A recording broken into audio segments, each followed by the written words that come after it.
Let us pass over the loyalty that Filipinos may feel for Spain.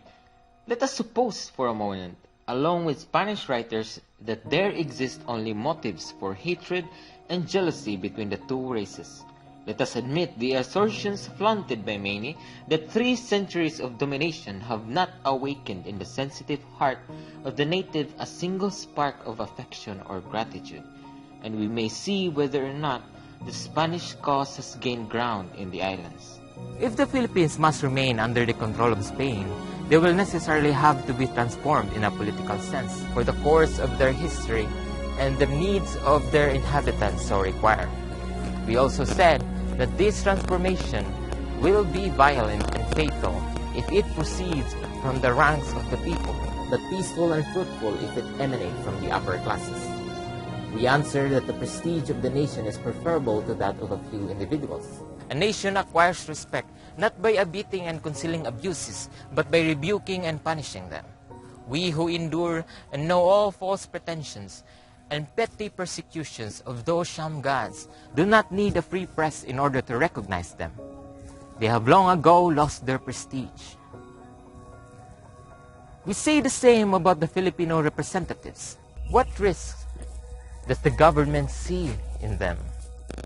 So we see no serious reason why the Philippines may not have representatives. By their institution, many malcontents would be silenced, and instead of blaming its troubles upon the government, as now happens, the country would bear them better.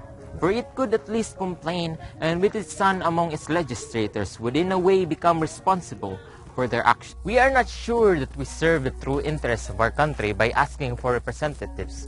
We know that the lack of enlightenment, the indolence, the egotism of our fellow countrymen, and the boldness, the cunning, and the powerful methods of those who wish their obscurantism may convert reform into a harmful instrument.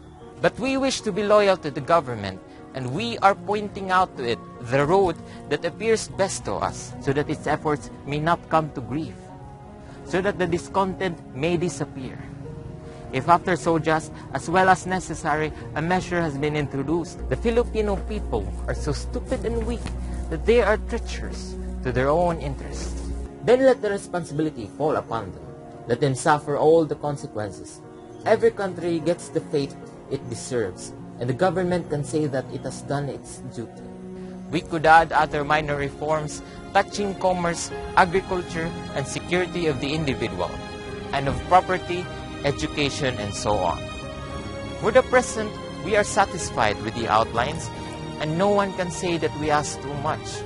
We who today are struggling by the legal and peaceful means of debate, so understand it, and with our gaze fixed upon our ideals, shall not cease to plead our cause without going beyond the pale of the law. But if violence first silences us, or we have the misfortune to fall, which is possible, for we are mortal, then we do not know what course will be taken by the numerous tendencies that will rush in to occupy the places that we leave vacant. If what we desire is not realized, in contemplating such an unfortunate eventuality, we must not turn away in horror, and so instead of closing our eyes, we will face what the future may bring. For this purpose, after throwing the handful of dust due to Cerberus, let us frankly descend into the abyss and sound its terrible mysteries.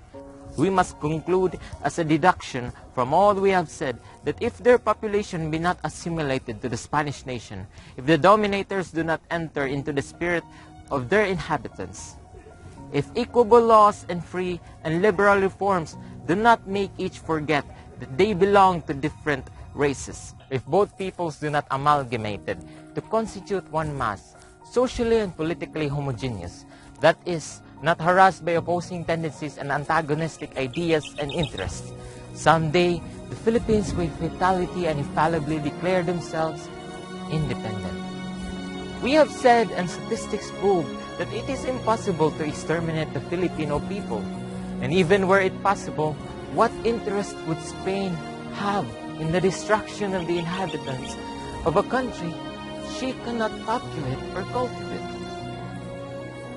whose climate is to a certain extent disastrous to her? What good would the Philippines be without the Filipinos? Nor may it be said that we shall partake of the fate of the small American republics.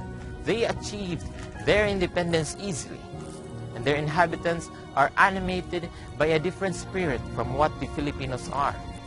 Besides, the danger of falling again into other hands, English or German, for example, will force the Filipinos to be sensible and prudent. Therefore, we repeat, and we will ever repeat, while there is time, that it is better to keep pace with the desires of a people than to give way before them. The former begets sympathy and love, the latter contempt and anger. We shall never tire of repeating this while a ray of hope is left us. For we prefer this unpleasant task to the need of someday saying to the mother country, Spain, we have spent our youth in serving thy interest, in the interest of our country. We have looked to thee, we have expended the whole light of our intellects, all the fervor and enthusiasm of our hearts, in working for the good of what was thine, to draw from thee a glance of love, a liberal policy that would assure us the peace of our native land, and thy sway over loyal but unfortunate islands. Spain, thou hast remained deaf and wrapped up in thy pride, hast pursued thy fatal course and accused us of being traitors, merely because we love our country, because we tell there the truth and hate all kinds of injustice. What dost thou wish us to tell our wretched country when it asks about the result of our efforts? Must we say to it that since for it we have lost everything, youth, future, hope, peace, family, since in its service we have exhausted all the resources of hope, all the disillusions of desire, it also takes the residue which we cannot use, the blood from our veins, and the strength left in our arms. Spain, must we someday tell Filipinos that thou hast no ear for her woes, and that if she wishes to be saved, she must redeem herself?